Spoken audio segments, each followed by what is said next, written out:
Retour sur le plateau Equinox, deuxième partie réservée au débrief du journal. Madame, Monsieur, nous sommes toujours en compagnie de nos invités à Yaoundé, Fleur Mboussi, du Mouvement pour la Renaissance du Cameroun, Samuel Ngamo, enseignant du SVT, inspecteur pédagogique à la retraite, également Raoul Lemopi, enseignant de philosophie syndicaliste, ancien au lycée de Nilon-Brazzaville, et sur ce plateau avec moi, à Douala, à ma droite, maître Achille Ledjo, du Social Democratic Front, en face de lui, docteur Patrick Rifoué. Docteur Patrick Rifoué, vous permettez, madame, monsieur, on va porter cette précision qui nous vient de l'université de Yaoundé 2, madame, monsieur.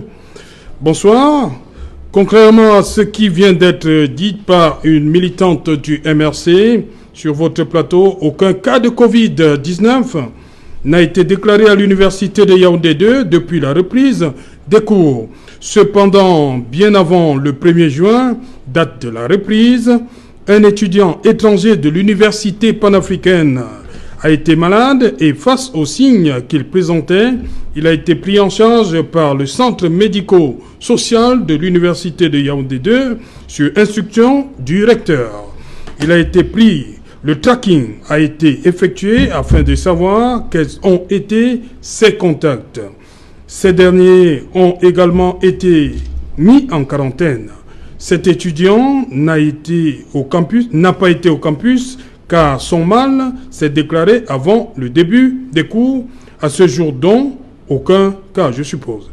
Signé Dorothée Doumbé, Selcom, Université de Yaoundé 2. Il fallait qu'on le dise. On reviendra au débrief. Patrick Rifoué, des membres nommés ce jour par le président de la République, qu'est-ce que cela peut présager, selon vous?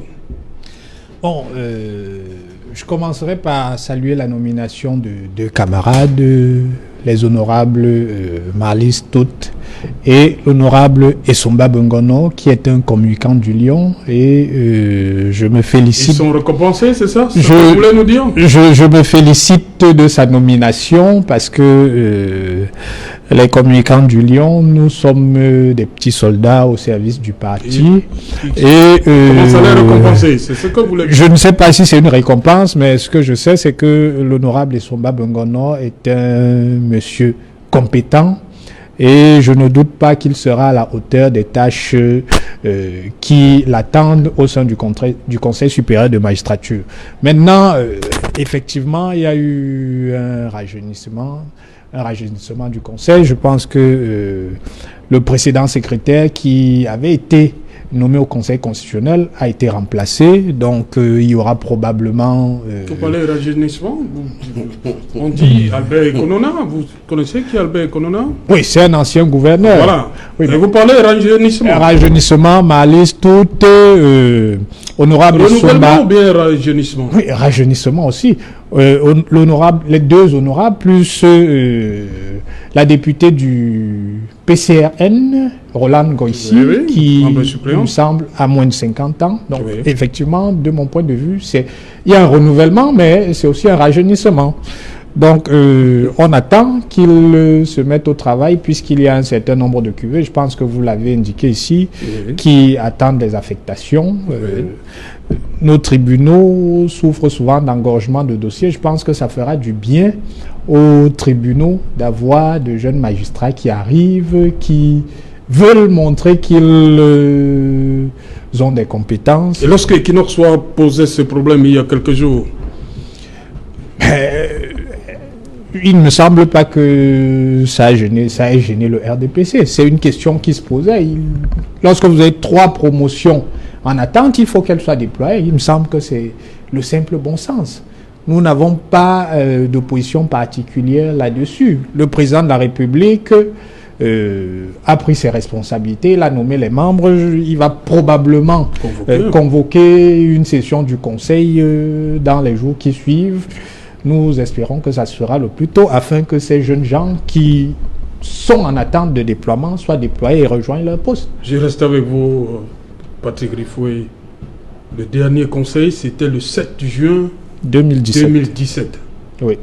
Il y a une question qui va avec. Il y a 3 ans. Voilà. Pourquoi avoir attendu? On n'a pas encore la nouvelle date. Hein? Non. Pourquoi 3 ans? Je ne saurais le dire, je ne maîtrise pas l'agenda du président de la République. Je suppose que tenu par un certain nombre de contraintes, il n'a pas pu convoquer ce conseil et l'arrivée de ces nouveaux membres présage de ce que le conseil sera très prochainement convoqué. Voilà, Florent Boussi, c'est vous tout de suite, Florent Boussi, de nouveaux membres au Conseil supérieur de la magistrature. Votre réaction?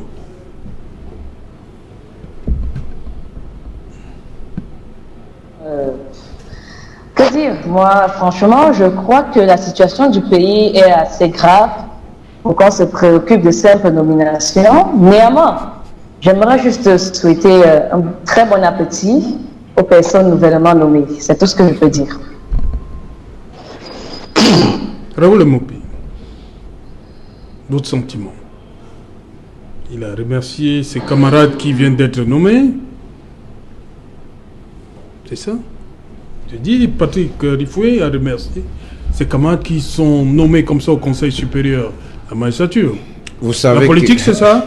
Le RDPC nous montre que la politique n'est pas celle que nous pensons. Là, dans tous les cas, nous constatons tout simplement qu'il s'agit d'un renouvellement en dehors d'un cas.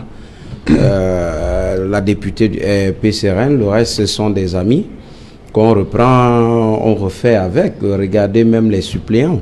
Je veux dire, bref, dans tous les cas, s'il faut rester serein véritablement, je dirais que je profite de là pour passer juste mes félicitations au secrétaire du conseil, de ce conseil qui fut l'un des grands PCA ici dans le littoral. Je lui souhaite bon vent, mais seulement... Albert Konona? Non, je parle c'est-à-dire Minko Abel, monsieur Minko Abel.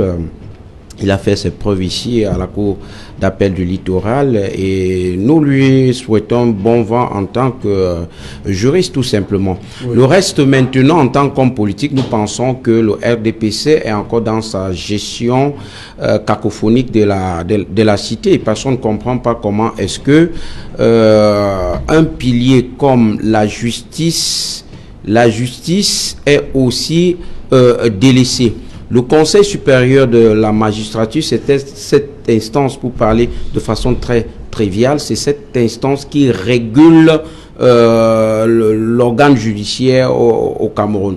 Alors, quand je parle de l'organe en termes de personnel, alors quand vous vous rendez compte que nous faisons face à un manque criard du personnel, on arrive à des situations où certains sont en détachement, en complément d'effectifs. Allez un peu au TPI Douala Bonanjo, vous allez vous rendre compte que si vous partez au parquet par exemple, la plupart là-bas sont en complément d'effectifs. Si vous partez à la cour d'appel du littoral, vous allez voir qu'on a appelé certains jeunes au niveau des tribunaux d'instance du TPI Douala Bonanjo, qu'on a appelé à la cour d'appel pour apporter un peu du sang neuf. Quand quelqu'un sur le plateau me dit qu'il s'agit d'un rajeunissement, je pense tout simplement qu'il se moque une fois de plus de la gueule de Camerounais tout à l'heure quand il parlait même du Covid, une fois de plus. Donc, il s'agit pas en réalité d'un rajeunissement, il s'agit juste d'un jeu de dames. Donc, on prend les mêmes, on recommence le même jeu. Nous pensons que actuellement, la justice doit être, je veux dire le personnel, doit être affecté et que toutes les instances judiciaires, que toutes les juridictions... La machine était grippée? Elle est grippée. Oui. On n'a pas sans doute. Elle est grippée. Si vous voulez qu'on entre dans le fond, je vous dirais même que si on déplace le débat un peu loin, on serait sur le terrain de la partialité ou l'impartialité de la justice au Cameroun pour dire qu'en réalité, c'est cet organe-là qui devait réguler de telle sorte que un magistrat ne puisse pas mettre tellement longtemps quelque part. Ça, c'est mon sentiment personnel. Parce que nous, on connaît comment ça se passe avec ces affaires de bisbilles et de biscuits. Quand un magistrat est là 5 ans, 10 ans, il a déjà mis sur pied son réseau de je sais pas quoi pour fausser les données de la justice.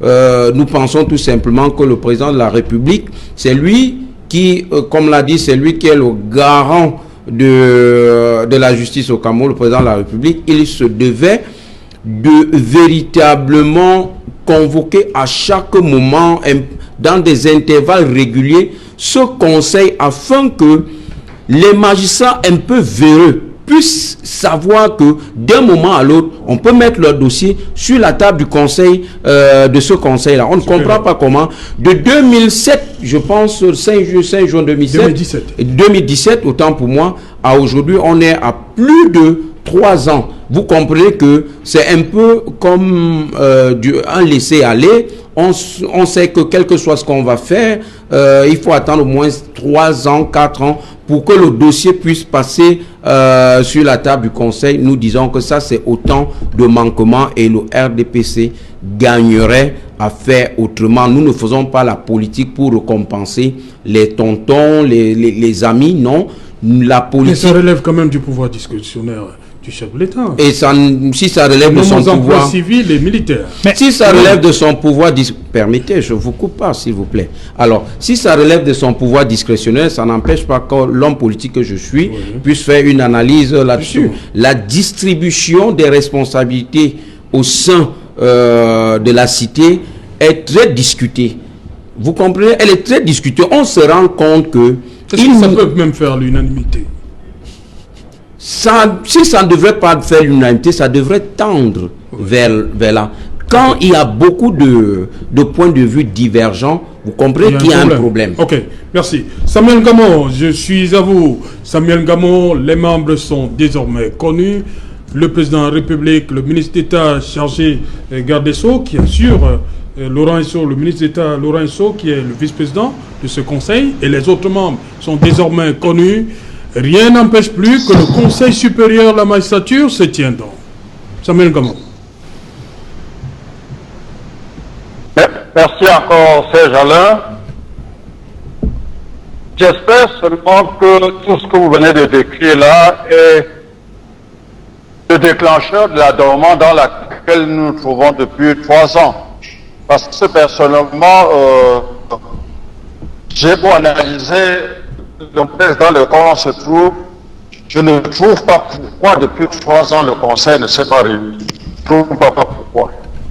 Peut-être que, comme vous êtes entouré des hommes politiques sur le plateau, peut-être qu'ils seront plus outillés pour nous dire pourquoi depuis 3 ans, une structure qui devait se tenir une fois tous les ans ne s'est pas réunie. Pendant ce temps, tous les jeunes magistrats qui sont sortis des écoles de formation sont restés sans être véritablement opérationnels. Et nous savons très bien, même dans le lycée, nous avons observé cette situation où les étudiants, les jeunes normaliens sortent de l'école, on les d'abord vadrouiller pendant des mois avant de les affecter dans leur poste de travail. Et généralement, lorsque ces conditions se produisent, ceux-là perdent le doigté. Ils perdent de l'émulation. Donc, si ces nominations viennent enfin déclencher le processus pour que ce conseil se tienne rapidement, pour que les choses retrouvent la normale, je ne peux être que dire que c'est bien, que c'est déjà bien, mais vraiment nous nous interrogeons. Il y a beaucoup de questions qu'on se pose pour savoir comment pendant 3 ans un conseil supérieur de la magistrature ne puisse pas se tenir. Voilà, je reste à Yaoundé. Non, on revient à Douala. Raoul Lemopi, vous, est-ce que vous avez est-ce que vous comprenez pourquoi depuis 3 ans le Conseil ne s'est pas tenu et pourquoi ce n'est qu'aujourd'hui que les membres sont nommés?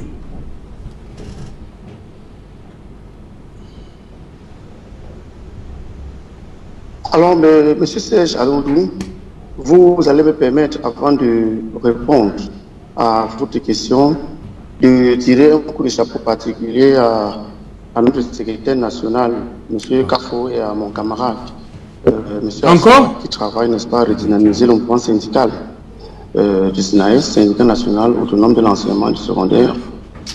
Je voudrais dire, si vous allez aussi me permettre, que l'État du Cameroun a mis à la disposition des chefs d'établissement la somme de 6,5 milliards de francs CFA pour l'épuration des subventions des années 2018 et 2019. Il faut donc déjà que ces chefs d'établissement qui n'ont pas trouvé nécessaire, n'est-ce pas, à payer les salaires, et pas les chefs d'établissement privés qui n'ont pas trouvé nécessaire de payer les salaires des mois de mars, avril, mai aux enseignants, sachent que le viseur est là et on les observe, on les a droit à la culotte. Merci. Si vous pouvez répondre, oui, allez-y. Par rapport à la question que vous posez, je voudrais m'aligner outre mesure derrière la remarque qu'a faite Madame Boussi du MRC. Voulu leur dire, j'aurais bien voulu lui dire, celui qu'on vient de nommer, bon appétit et bonne fête, parce que justement cette nomination implique nécessairement les grandes envolées éthyliques et alimentaires, parce que n'oubliez pas que nous sommes dans un état digesto, festif, où la moindre nomination, n'est-ce pas, engage, n'est-ce pas, les beuveries à grande gorgée de vin rouge et à grand coup de morceaux de viande de bœuf et de vache. Alors, je voudrais être un peu rapide pour dire simplement que j'ai ma manière de comprendre ce problème et je me dis, vous allez me permettre, c'est aussi mon point de vue, qu'on ne peut pas aujourd'hui interpréter un acte administratif indépendamment d'une logique de fin de règne. Et c'est de ça qu'il est question. Le temps peut-être ne nous permet pas que je m'étende sur la question, d'autres plateaux me permettront de dire des choses là-dessus, pour simplement faire remarquer que je comprends difficilement dans une république démocratique que ce soit le chef de l'État qui continue, n'est-ce pas, à présider ou décider, n'est-ce pas, du Conseil supérieur de la magistrature. Pour moi, si on parle, n'est-ce pas, de l'indépendance, n'est-ce pas, des pouvoirs, il est très malaisé de débattre de ces questions. Je suis outré, parce que je suis enseignant de philosophie, j'enseigne cela tous les jours aux élèves dans les salles de classe. Je suis outré de constater que le panéliste du RDPC sur le plateau essaie de ramener la nomination de ce Camerounais à une sorte de récompense politique. Un peu comme s'il remettait en question la compétence intrinsèque de l'individu à assumer les charges pour lesquelles il vient d'être désigné. En tout état de cause, ce qui m'intéresse, moi, en tant que syndicaliste et citoyen camerounais, ce ne sont pas les nominations fleuves qui coulent les rues aujourd'hui dans les médias, un peu comme si les nominations développent un État. Ce sont les réalisations concrètes. J'ai de la peine à saisir, n'est-ce pas, l'implémentation ou l'influence de ces nominations en vague, ou bien ce chapelet de nominations dans la transformation du quotidien des individus. Chapeau, si on peut comprendre que l'argent du contribuable, c'est-à-dire nos impôts, servent à récompenser des gens qui, depuis beaucoup d'années, ont travaillé à plonger le Cameroun dans la situation dans laquelle on se trouve. Et en plus de cela, aujourd'hui, une nomination des individus sur la simple base du militantisme politicien et politicard doit remettre en question, n'est-ce pas, la question de la perspective de développement pour un parti qui a une vision. Donc, les principes fondateurs semblent aujourd'hui remis en question. Donc, Serge Alain-Outou, mon point de vue est que cette nomination me choque peu. Si c'est le chef de l'État qui doit continuer à présider à tout, et si les nominations ne vont pas permettre d'influencer significativement le quotidien des Camerounais.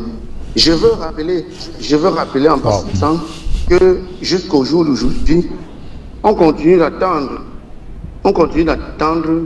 que ceux qui dirigent le Cameroun signent le décret d'application, n'est-ce pas, du statut particulier des enseignants, ce qu'on n'a jamais vu, et que les dépenses de prestige soient comme une tradition, comme une sorte d'ADN de la manière de faire. Merci. Je voudrais, et pour finir, oui, rapidement. Je ne m'avais jamais refusé. Je voudrais, n'est-ce pas, pour finir, interpeller tous les collègues enseignants de se mobiliser et de se syndiquer, parce que personne ne pourra défendre vos intérêts à votre place. Ceux qui sont en face, n'est-ce pas, instrumentalisent les mouvements syndicaux. Ceux qui sont en face travaillent vraiment. Merci, le message est passé. Vous demandez à vos camarades d'être syndiqués. Voilà, on va terminer avec Fleur Mboussi. Fleur Mboussi, la même question, je vais revenir à vous. Je vous la pose également, Fleur Mboussi. Est-ce qu'aujourd'hui, rien n'empêche plus que le Conseil supérieur de la magistrature se réunisse? Les membres sont connus. 3 ans après. Serge Alain, je vois que vous insistez avec cette question.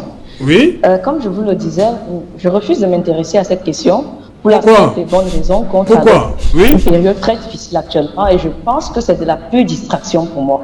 Et cette question que dans le conseil, je ne sais pas trop, ça fait des années on nomme ce conseil. Bon, vous avez dit ça fait 3 ans on n'a pas nommé, mais ceux qui étaient là auparavant, je n'ai pas vu ce qu'ils ont amélioré. Donc, du coup, je n'ai pas envie de m'appesantir sur cette question lorsque nous sommes en proie à un virus mortel comme la COVID-19 ou encore en proie à une guerre entre frères et sœurs, entre compatriotes du côté des régions anglophones. Vraiment, Serge Alain, vous allez m'excuser. Je trouve que cette question, je vais le dire, comme pour reprendre un chef traditionnel, ça ne m'intéresse pas. Ok, voilà. Patrick Griffoué. Oui. Je vous ai posé cette question en début. Vous avez passé le temps à remercier vos camarades. Qui a nommé vos communicants. Vous avez demandé est-ce que ça ouvre, ça présage quoi?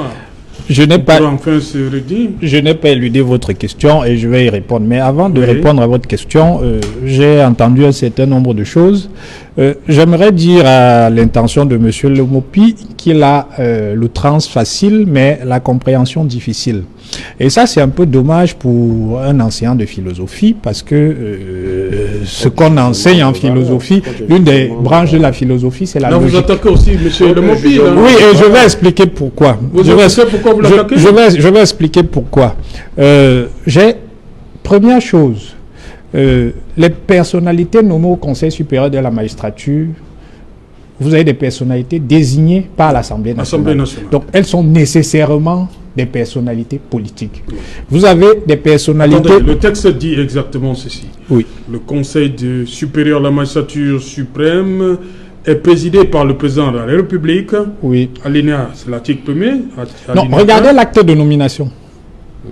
Comment? Non, allez-y. L'acte de nomination. J'arrive au niveau de l'Assemblée nationale. 2. Le ministre chargé de la justice assure la vice-présidence. Oui. 3. Le Conseil supérieur de la magistrature comprend en outre 3 députés désignés par l'Assemblée nationale au scrutin secret et à la majorité des 2/3 des membres la composant. Voilà. Vous avez des membres qui sont désignés par la Cour suprême et ensuite vous avez un membre qui est choisi par le président de la République. C'est lui, Albert Ekonona. Voilà, Albert Ekonona. Oui, permettez que je dise d'abord bonsoir à Sylvestre Hippolyte Zangao. Bonsoir Sylvestre. Au menu ce soir, 100% foot. Bonsoir Serge Alain, au menu de 100% foot ce soir, alors que beaucoup croyaient qu'à cause de la pandémie du coronavirus, la CAF ne tiendrait plus le délai d'organiser la CAN en janvier 2021, mais contre toute attente, la Confédération africaine de football, via son secrétaire général, fait savoir que sa priorité reste l'organisation de la CAN 2021 le jour 10, c'est-à-dire entre janvier et février 2021, même si la Confédération africaine de football n'exclut pas un éventuel report de cette compétition. Mais pour l'instant, la CAN reste maintenue en janvier 2021, ce qui met une pression supplémentaire sur le Cameroun, où plusieurs chantiers, notamment routiers, sont en arrêt local de la pénétrante est de Douala. Et donc, 6 mois chrono désormais pour achever tout cela et réussir le pari d'organiser cette Coupe d'Afrique des Nations. Nous parlerons aussi de l'annonce de Gaël Ngana Muit. Elle a décidé de mettre un terme à sa carrière de footballeuse à seulement 28 ans, une courte carrière mais plutôt bien remplie. Nous parlerons de tout cela ce soir dans cette édition de 100% foot avec en plateau Beb Solo, ancien lion indomptable, ancien capitaine de l'Union sportive de Douala, et puis nous irons en France retrouver l'une des coéquipières en sélection avec Gaël Ngana Muit. De Gaël Ngana Muit, il s'agit de Francine Zouga. Elles étaient en Coupe du Monde en 2015 au Canada, une belle époque pour cette équipe menée alors par Kalénon Gatchou. Voilà, ce sera l'essentiel, madame, monsieur, de 100% football. Tout à l'heure, après qu'il en soit, avec Sylvestre Hippolyte Zangao. Rapidement, Patrick Griffoué, on termine par là. Voilà, et ça c'est la première chose. Toutes les personnalités ne sont pas désignées par le président de la République. Vous avez des personnalités issues d'un vote au sein de l'Assemblée nationale et puis vous avez des magistrats qui sont désignés par... Le vote a eu lieu quand ? Probablement dans le cours de la session actuelle, puisqu'ils ont été désignés récemment. Oui, deuxième chose, j'ai bien indiqué que le fait que je me réjouisse qu'un communicant du Lion ait été désigné ne préjugeait en rien de sa capacité. Je connais l'honorable Essomba Bengono, qui est une personnalité sérieuse et compétente. Je l'ai indiqué. Donc, il n'y a pas de doute à avoir sur sa compétence parce que je me réjouis. C'est un camarade. Nous assurons le porte-parole du RDPC ensemble. Je dois nécessairement... Non. Je dois nécessairement me réjouir de ce qu'il soit nommé. Maintenant, pour revenir à votre question, effectivement que ce renouvellement du Conseil supérieur de la magistrature présage de ce que dans les prochains jours, voire dans les prochains mois, nous aurons une session qui sera convoquée, ce que vous appeliez d'ailleurs de vos voeux. Ouais. Donc, vous devriez être comme moi satisfait. Ok, merci. Merci, cher monsieur, d'être venu. Merci, Patrick Rifoué, docteur Rifoué. Merci à vous. C'est nous qui vous disons merci d'avoir permis au SDF de donner sa voix sur le point de l'actualité de l'heure. Voilà, merci à Fleur Mboussi, à Yaoundé. Merci également à Raoul Lemompi. Merci à Samuel Ngamo. Madame, monsieur, nous sommes donc arrivés au terme de cette édition et qui n'en soit la première de la semaine. Bonsoir, Bassamba.